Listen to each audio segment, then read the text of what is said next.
Habib modify চ্যানেলে স্বাগতম। নতুন আরও একটি ভিডিও আপনাদের মাঝে তুলে ধরবো। নিউ মডেলের নিউ অটোরিকশায় টিউবলেস করা। তো দেখুন টিউবলেস করেছি, 3 চাকায় টিউবলেস করে দিতেছি। তো আপনাদের দেখাবো কীভাবে টিউবলেস করি। তো চলুন ভিডিওটা শুরু করি। ভিডিওটি ভালো লাগলে লাইক, কমেন্ট এবং চ্যানেলটি সাবস্ক্রাইব করতে ভুলবেন না। ধন্যবাদ। প্রথমে রিংটি খুলে নিয়েছি, এখন রিং ফিতাটা সুন্দর করে বসিয়ে দিব। বসিয়ে দেওয়ার পর আমি স্পকগুলি যদি লুজ থাকে তাহলে টাইট দিয়ে নিব। আগেই বলি, টাল থাকলে টাল ভেঙে নিতে হবে, কারণ আপনি টিউবলেস করলে আর কবে খোলা হবে চাকা তা মনেও থাকবে না, বা কবে টিউবলেস করা হয়েছে তা মনে থাকবে না অবশ্যই, কারণ টায়ার যতদিন থাকবে ততদিনই টিউবলেস থাকবে ইনশাআল্লাহ। এখন রিং ফিতারটি সুন্দর করে বসিয়ে দিই।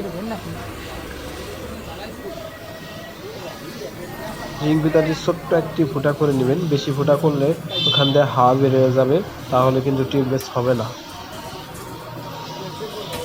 এই জন্য ছোট্ট ফুটা করে নলটি সুন্দর করে বসিয়ে দিবেন।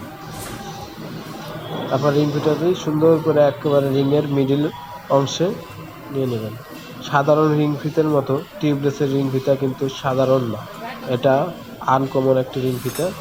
রিং ফিতা জেল, নজেল এগুলা আমরা বিক্রি করে থাকি। যদি কারো লাগে কুরিয়ারের মাধ্যমে আমাদের কাছ থেকে জেল, নজেল ইত্যাদি নিতে পারবে। তো রিং ফিতারটি সুন্দরভাবে বসানো হইতেছে। বসানোর পর টায়ারটি এমনভাবে লাগাবেন যেন রিং ফিতা টায়ারের চাপে উঠে না যায়। রিং ফিতার উপরেই টায়ারটি লাগানো লাগবে। সুন্দর করে টাইট দিয়ে নেবেন, লুজ যেন না থাকে।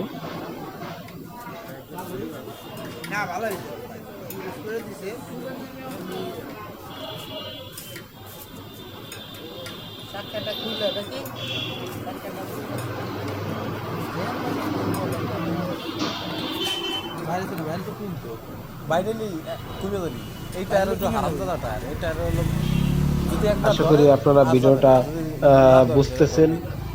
ভিডিওটি সম্পূর্ণ দেখলেই আপনি এই কাজটি করতে পারবেন। যদি মিস্ত্রি হন তাহলে করতে পারবেন অবশ্যই। আর আমাদের জেলটি খুবই উন্নত মানের জেল, প্লাস খুবই স্বল্প মূল্যে দিয়ে থাকি।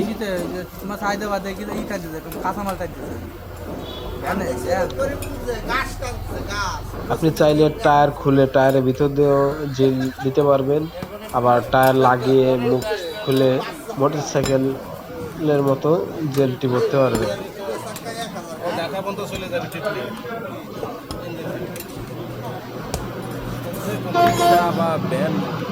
টায়ারটি উঠানো হয়ে গেছে। এখন আমি দেখতেছি যে টায়ারটি সুন্দরভাবে বসছে কিনা রিং ফিতার উপরে।